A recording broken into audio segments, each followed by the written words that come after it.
Well, it was during the oil embargo of the United States. It had alarmed me that a little country over in the Far East could actually cripple the United States.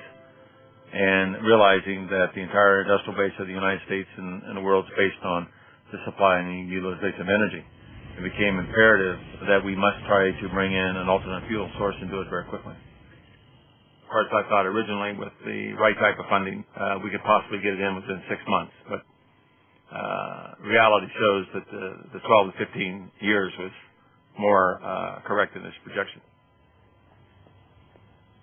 Back in the 70s, Stan Meyer set out single-handedly to solve America's energy problems. He decided to do it using water, the world's most abundant storehouse of hydrogen, which is a far more powerful fuel than oil. For 15 years, Meyer has been fighting to get his inventions taken seriously. Most inventors have to be a loner. You have to be somewhat thick-skinned and don't rely on other people to support you, because they will not. More times than not, an invention is really stolen from the inventors. Even in my prior development of high technology, I've had patents taken from me. I learned from the School of Hard Knocks to be very cautious. Meyer has always stood out against the crowd. He has no formal qualifications as a scientist because he didn't wait to graduate from high school, leaving early to go straight into research at the high-powered Battelle Institute in his native Ohio. Now he works full-time as a private inventor. He's built a device with potentially revolutionary implications. There is nothing startling about a machine that can extract the hydrogen from water. What is highly unusual is that it should do so with ordinary tap water. The conventional method is called electrolysis. Meyer has turned that process on its head. Unlike electrolysis, his device doesn't use up large amounts of electric current, nor does it produce an enormous amount of waste heat. For 20 years, he has been refining a method to fracture water, which produces vast amounts of hydrogen on demand. This is not his latest apparatus. He was unwilling to let us point a camera at that. This is the simple device he used to convince a reluctant patent office that his revolutionary concept actually works.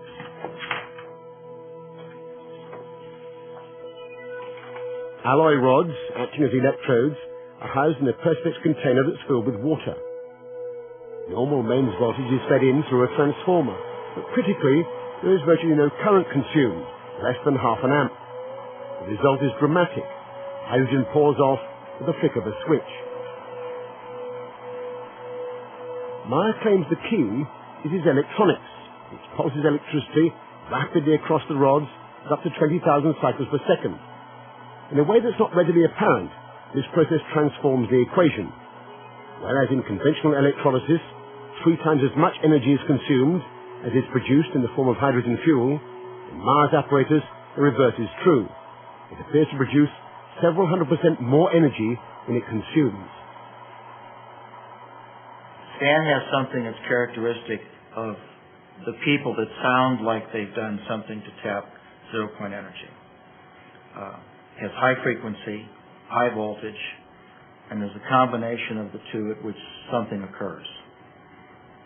With Chernetsky in Russia, it was what he called a self-sustaining discharge. The tube would run by itself.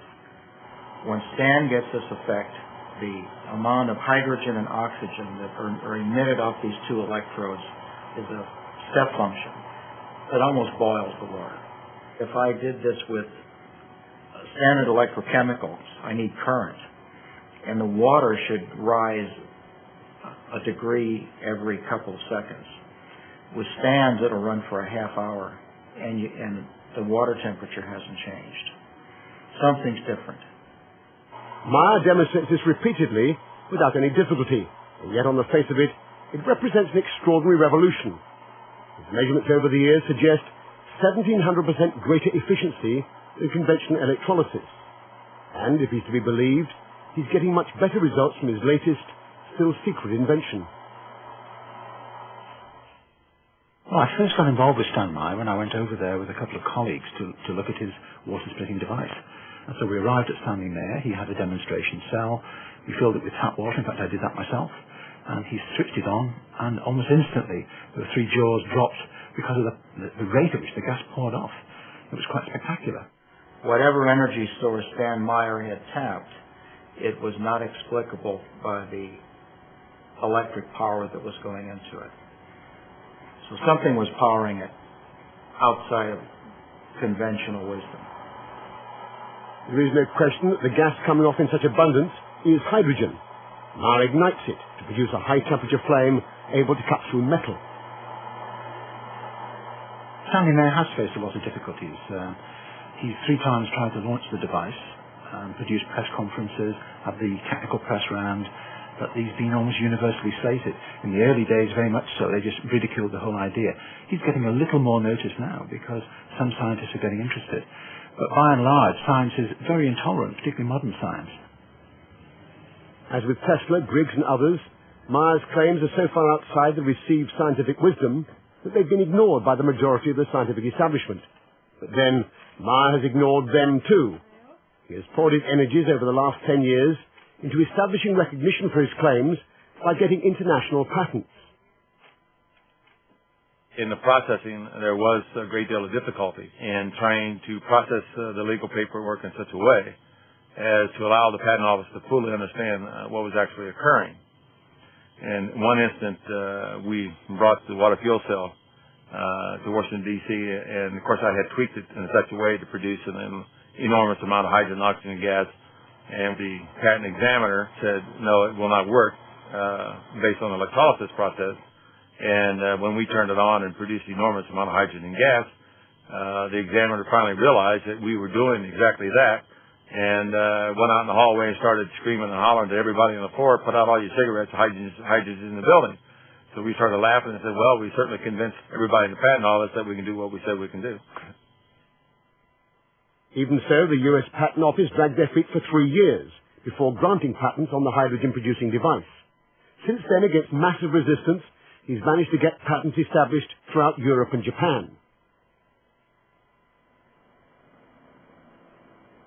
But the hydrogen machine was only the first step towards Meyer's ultimate dream. If he gets it right, this application of his technology would change the 21st century in the same way that the Wright brothers and Carl Benz transformed the 20th. He is currently modifying a beach buggy to run on nothing but water. It doesn't have a petrol tank or even a hydrogen container. It has just a tank of water.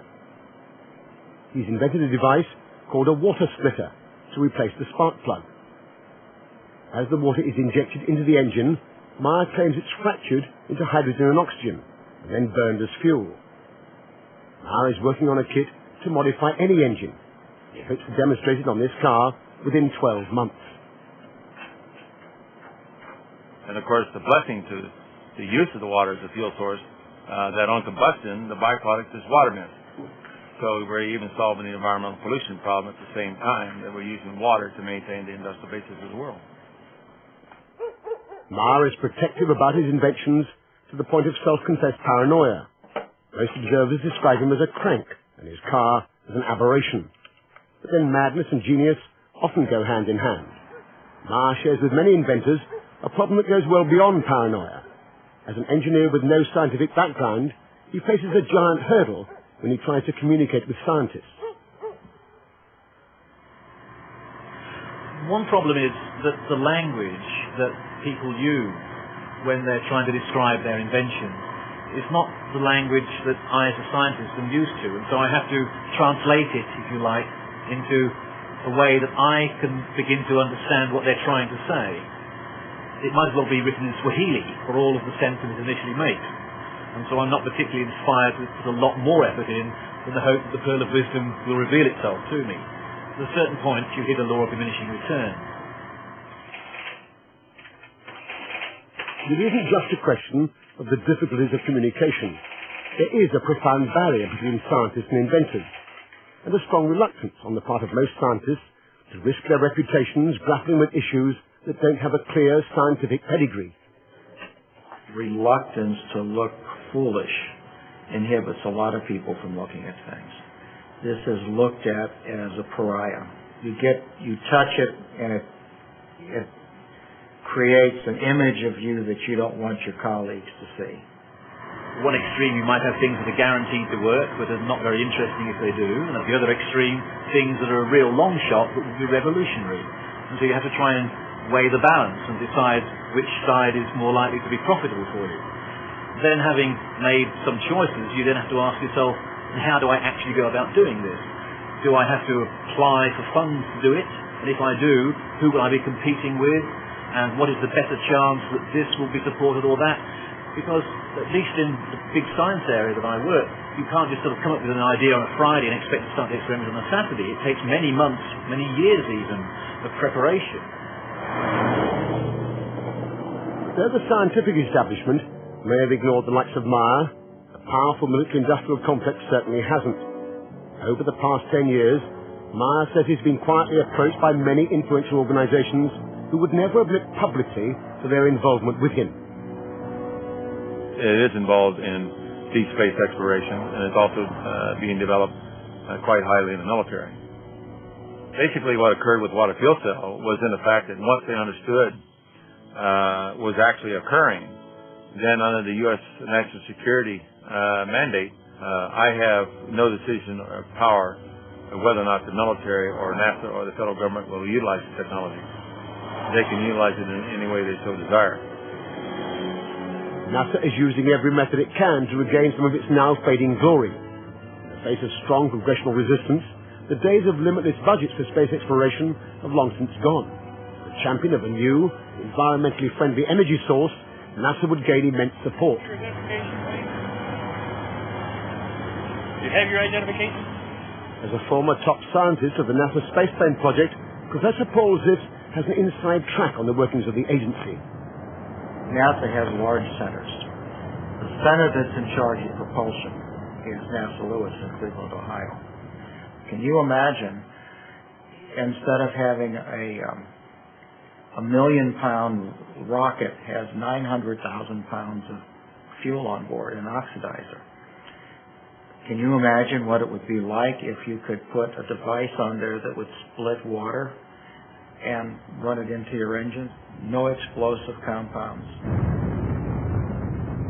Public confirmation of a contract from NASA would provide a resounding boost for Mars technology.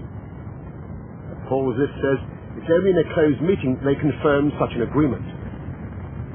They're looking for new energy sources. I understand from the people that I've talked with that they have worked with Stan trying to understand what he's done and given him a contract. I also understand with the bureaucracy in Washington and the congressional oversight as to why they would never admit it. Anyone that does that will be suspect, will be challenged, will be considered a threat.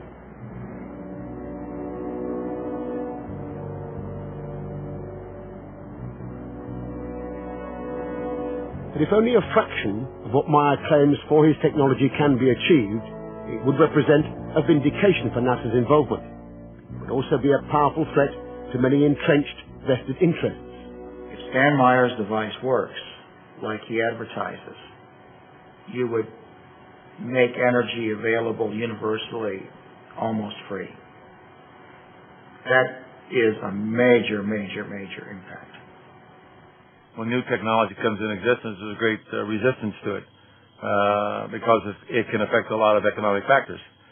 In this particular case in the United States, we pay out roughly about $200 billion a year for foreign oil.